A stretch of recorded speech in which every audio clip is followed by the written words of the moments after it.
I'm Eden, and as you might have seen if you're familiar with my channel, I make things called CMVs, otherwise known as cosplay music videos, which you can basically look at as short films or an animatic come to life, I guess. If these words are falling on deaf ears, then welcome to a part of the cosplay community that is underappreciated and should be more appreciated. And I want to make it more appreciated.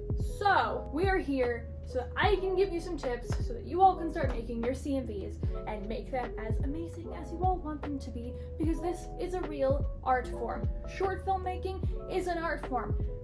And I'm gonna help you all make your art form come to life to the best of my ability. So I've been making CMVs since about 2016, and so I have learned a lot.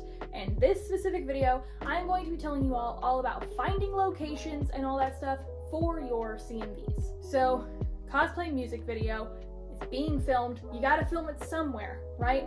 So there are a few ways you can go about this. I'm a rather ambitious filmmaker, I guess is a good way to say it, which is why I've gone out of my way to drive hours and hours, miles and miles. I've hiked into canyons just to get the most extreme locations I can for dumb little short film projects. That's just how I am. And if you have the ability to do that, I am going to tell you all some tips. And if you don't have the ability to do that, I am going to be telling you all how you can make your own locations at home. We are going to be moving in a list that is ordered from cheapest all the way to the most expensive kind of way to do this. I am going to assume that if you're watching this video, you have a very similar budget to what I had, which is 2 cents and a corn chip, and that's all you have to make your short film video. So if that's true, then this will hopefully help you. Now let's get the boring stuff out of the way. If you want to see more of my short films and my CMVs and stuff, you can support me on Ko-fi. Make sure to subscribe, blah, blah, blah. You know what I would say if I was gonna say it. So let's just hop into the video. Step 1, you're never gonna know what kind of locations you need until you know what you're doing. So first things first is to make a full storyboard and a shot list. I like to keep some room open for compromise and spontaneity, but when I know what I want, I know what I want. Here are some examples of some storyboarding I've been doing for my next CMV. What I'll typically do is draw a rough sketch of the set I want, and then list out the things I'm gonna need in that set, and then why I need that set. Like, what's happening in the shot? Why do I need the shot? This way, having everything written out, should I have to make a compromise, or should I have to cut or add something, it is so easy for me to visually see, why did I need that shot? Why do I need to keep it? Why do I need to replace it? Why do I need to make sure I find a location like this? What scenes can I kind of go easy on myself for? Once you have your storyboard, it's gonna be a lot easier.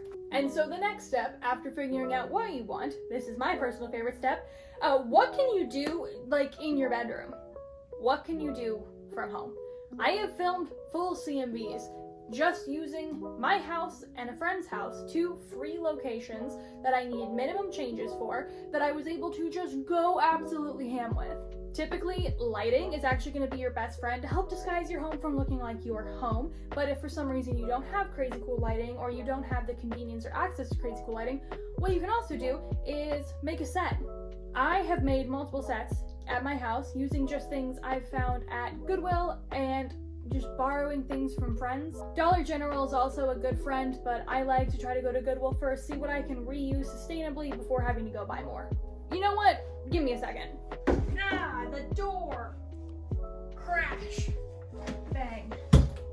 Whew. What you are looking at right now is a chair that I painted. Oh, that popped out my shoulder. I'm old. Building sets does not just mean going out and buying stuff. It doesn't mean just going out and finding stuff. It can also mean modifying what you have. Using acrylic paint and an old chair that I have had for the past 7 years. Ta-da, 100% free set piece. This one's for my next CMV as well. You would be so shocked what you can do just with what you have at home. Doing stuff at home is going to be your cheapest way, no matter what. Doing stuff from home, though, does imply you'll be making a lot of compromise, because obviously it is a little bit harder, you know, to build the set of a castle or something inside of your home. But it is possible. I don't like using green screens. Personally, they're not my style. But if you feel comfortable with you know, your ability to do green screen effects, this is also a great way to fake things inside of your home. I do have a green screen, even if I don't use it often, because I think it's something everyone should use. And I got mine for, what, 15 bucks from Amazon? So yeah, at home's always gonna be the cheapest. So what can you do in your living room? Start with that.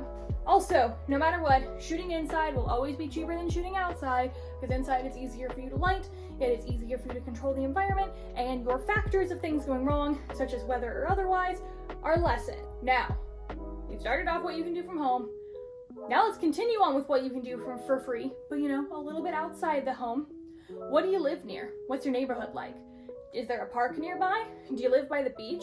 Are you in a really lucky location where you live near some really cool national parks and stuff? Filming there is legal. National parks, you can do basically whatever you want with, as long as you're not fucking with nature and, you know, being an asshole. So definitely look into just the area around you. You'd be surprised what amazing things you can find in nature. Now, because these are out here in nature, filming locations are basically going to be free because you're just going to be outside. Now, what might not be free is the gas to get to and from the place, depending on how much, you know, stuff you need to lug with you. If you need to lug your lighting kit, if you're lugging around a big camera, how many people are you bringing with you? How far away is it? Is it a hike? Or are you going to have to hike to your location? These are all things you need to figure out. What I like to do is I like to go to the National Parks website. I also like to go to Yelp and YouTube. Both these places are going to help me get a good grip on exactly what the situation is. Most Yelp things for national parks, at least one kind person will have left a review kind of saying how strenuous one of the hikes are or how hard is it to get to certain landmark locations. YouTube also allows me to know exactly, you know, what these locations are going to look like on film, which is a great way for me to gauge if they're actually good for me to use or not. What's also important is calling ahead. Always call ahead no matter where, but if you're calling ahead to a national park, you can also then figure out your parking fees, anything that might not be listed on the website. You could also go ahead and get a weather gauge. Are there any events being held in the national park that are going to totally screw up your filming because this beautiful empty field is now covered in tents? You know, what's the deal? Never be afraid to call ahead. You also need to prepare for weather though. You need to be prepared to modify your schedule. You need to be prepared to modify the shots you're going to get. Compromise is deeply important if you're aiming to film something with no budget outside. And it sucks, but it's kind of what you have to do. That being said, you know, I think it's always worth it to film outside, at least in my opinion. Whenever I've gone and filmed outside or looked for locations that allow me to film outside, I have discovered some of the coolest places ever. I'm very lucky to live in a state with a wide range of geographical biomes for some reason. Georgia is wild, and I've been able to experience so much cool stuff just existing and filming in Georgia. If you need specific locations like caves or waterfalls, you can literally look up cave in blank state, cave in blank country, cave in blank province. And trust me, if you go out of your way to find some cool places, and if you have patience and determination and you're ready to make whatever hike and stuff you need, go for it. Just please do your research first. And if you are filming outside a national park, bring buddies, bring friends. Don't go into the forest alone, ever. I also personally recommend wake up first thing in the morning.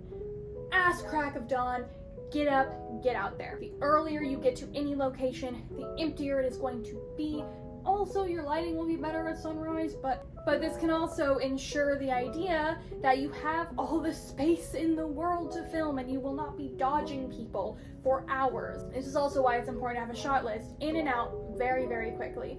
Most of the time while filming my CMVs, I am out and gone from the location as early as 10 a.m. because I was there at 6 a.m. and it's all done. Luck is a huge factor in filming outside, and you gotta kind of be okay with that. And you have to know not to blame yourself for bad luck. Don't beat yourself up for stuff that's out of your control. Instead, buck up and keep moving forward. Also, you can get some really cool weather if you get there early enough in the morning. That's how I've gotten all my shots that have fog in them. Pure luck about being up at 5 in the morning and driving to this mysterious mountain and just getting really fucking lucky. Now, filming at places indoors that don't belong to you. This is a fun one. What I like to do is I Google places that other companies have used to film at. I actually typically will go and look up Netflix locations in the state of blank, or, you know, location where blank show was filmed. Most of the time, TV shows actually will not pay for their locations unless it is private property such as a school or a home or anything like that, or if they need to rent out an entire public space such as a mall for an extended amount of time. But if it's something like a public library or a church, typically if you call ahead and you ask, you know, are you okay if I film here? Most of the time they'll say yes, just as long as you come early or stay late. Sometimes it'll mean you have to go before it opens or stay late after it closes, or they encourage you to come during times where they're basically empty, whether that be a lunch period, a weekday, etc., etc. Communication and calling ahead is always going to be your best friend. And most places that are public property, if you just call and ask, you know, even if they say no, they're going to be super polite about it. I've only been told no when calling places that also have to do with anything that is branded. So I would be wary of things such as arcades or movie theaters, anything to where there's an idea of just branding behind it or individual copyrighted things like video games, movies, etc., etc. But for most public locations that you might need, churches, libraries, historical locations, historical houses, you'll typically be fine. Always call ahead though. You do not want to be the asshole who just sets up everything in the middle of broad daylight and the workers have to awkwardly walk over and tell you you fucked up and you gotta go. You also, when filming at locations that are not yours, you need to be flexible. If they say you can't touch something or do something, you can't, and you need to be prepared for that. Which is why, like I said, I always like to leave a little bit of room in my storyboard for compromise. If I need to change something slightly, it's not the end of the world. And usually it'll still end up looking pretty absolutely amazing. Long story short, Google's gonna be your best friend, and you can't be shy doing this. You're going to have to call places and be like, I'm making a short film, what can I do?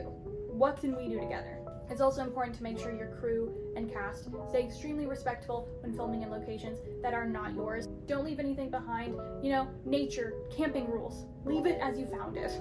All it takes is one little jerk move for you to never be able to use that location ever again, and probably no one else that wants to use it in the future will be able to use it either, because they will always remember the one crew that was a bunch of jerks.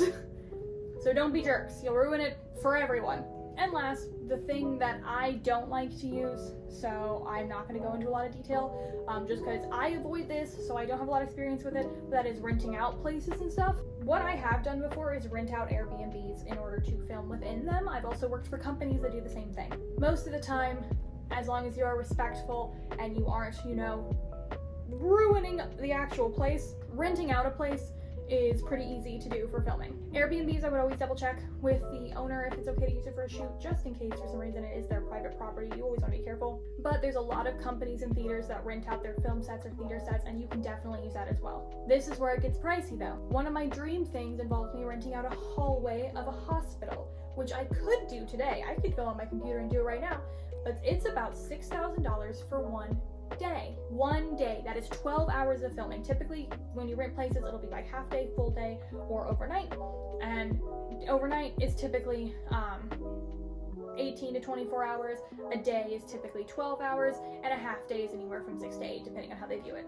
So long story short, money. I guess what I'm trying to say is do your research, and also don't be afraid to DIY.